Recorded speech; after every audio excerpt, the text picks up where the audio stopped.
toca adelante.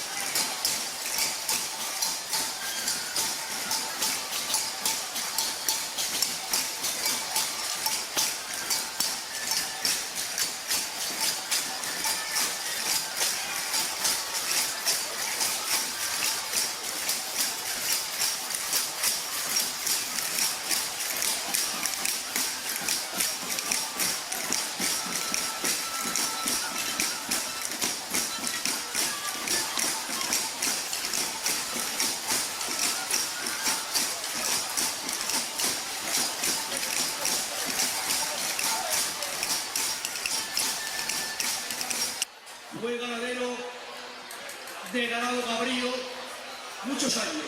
Procede de una familia ganadera y el Ayuntamiento de Pasarón de la Vera y otras personalidades han tenido a bien que sea homenajeado en una fecha tan sagrada como es el Festival Tirajero.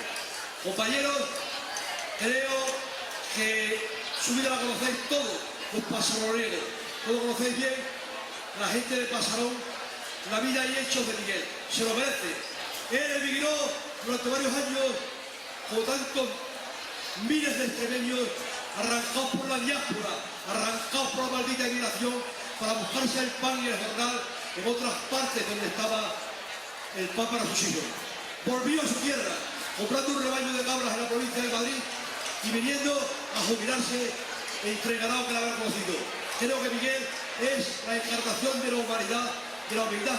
Y como él me decía, yo no quiero protagonismo, quiero colaborar y ser sociable con todo el mundo y ayudar a todos los que puedan.